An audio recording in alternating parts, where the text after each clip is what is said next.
જૂનાગઢ મહાશિવરાત્રીનો મેળો ચાલતો હોય ત્યારે મેળાના ત્રીજા દિવસે ભવનાથ તળેટીમાં આવેલ ભારતી આશ્રમ ખાતે આશ્રમના મહંત હરિહરાનંદ ભારતી બાપુ દ્વારા આશ્રમના ભાવિ ભક્તોને વધુ સુવિધા મળે તેને લઈ 50 બ્લોકનું ₹4.50 કરોડના ખર્ચે અતિથિ ભવન બનાવવામાં આવ્યું હતું, જેનું સાધુ સંતોના વરદ હસ્તે ખાતમુહૂર્ત કરવામાં આવ્યું હતું. તેમજ ભારતી આશ્રમ ખાતે આવતા ભાવિ ભક્તોને શ્રદ્ધાળુઓને રહેવાની તેમજ ભોજનની સુવિધા મળી રહે તેને લઈને અતિથિ ભવન બનાવવાનું નક્કી કર્યું હતું.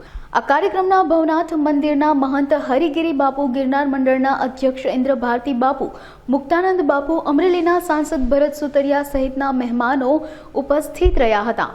આજે જૂનાગઢ ખાતે ભારતી બાપુ અતિથિ ભવનનું ખાતમુહૂર્ત હતું. એમાં અમે હાજરી દેવા આવ્યા છીએ અને શિવરાત્રિ મહાપર્વનું આજે આ તહેવાર છે, એટલે આજે અમે જૂનાગઢ દર્શન માટે, સંતોના, સાધુ સમાજ તમામના દર્શન માટે અહીં આવેલા છે અને 7 માળનું બિલ્ડિંગ બની રહ્યું છે એના ખાતમુહૂર્ત. ઓમ નમો નારાયણ. આજ રોજ ભારતી આશ્રમ ખાતે અમારા ઉપાધ્યક્ષ ઇન્દ્ર ભારતી બાપુના હસ્તક ભારતી આશ્રમમાં અતિથિ ભુવન, વિશંભર ભારતી અતિથિ ભુવનનું એક ખાતમુહૂર્ત અને આવતી સાલ સંતોની બધાઈની દયા તો એથી એનું ઉદ્ઘાટન રહેશે. 1 વર્ષની અંદર આ કાર્ય પૂરું કરવું છે અને એ કાર્ય બધા સંતો પાસે એવા આશીર્વાદ છે કે માગીએ છીએ કે ભાઈ તમે એવા આશીર્વાદ આપો કે આ સંકલ્પ સિદ્ધ થાય. વિશેષ કાંઈ ન કહેતા અમારા સંગમગીરી મહારાજ પધાર્યા છે, હરિયાણાથી મહામંડલેશ્વર જગદીશદાસ બાપુ છે, જગન્નાથ મંદિરથી અમારા હરિગીરી બાપુ તેરે અખાડાના સંરક્ષક હતા અને મુક્તાનંદ બાપુ સાપરડાવાળા અગ્નિ અખાડાના સભાપતિ.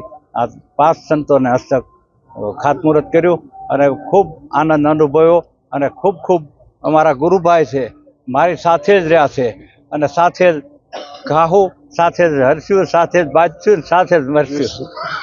આજે મહાશિવરાત્રિ પર્વ ભવનાથની અંદર મેળો, એની અંદર અમારા ગુરુ મહારાજ પૂજ્ય મહામંડેશ્વર શ્રી શ્રી 1008 વિશ્વંભર ભારતી પરિવાર અને સૂર્યપ્રકાશ ભારતી પરિવાર એમના જે ધરોહરની અંદર અમારા ગુરુબંધુ મહામંડલેશ્વર શ્રી હરિહરાનંદજી ભારતીજી મહારાજની ઉપસ્થિતિમાં અને તેમજ સર્વે સંતોની ઉપસ્થિતિમાં એક ભારતીય આશ્રમ ખાતે ભવ્યથી ભવ્ય આધુનિક એક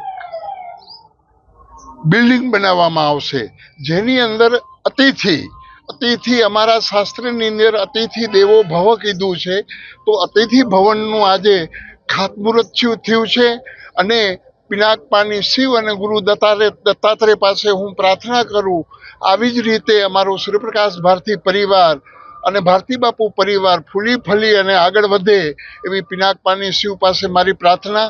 અસ્તુ. ઓમ નમો નારાયણ. જય હિન્દ.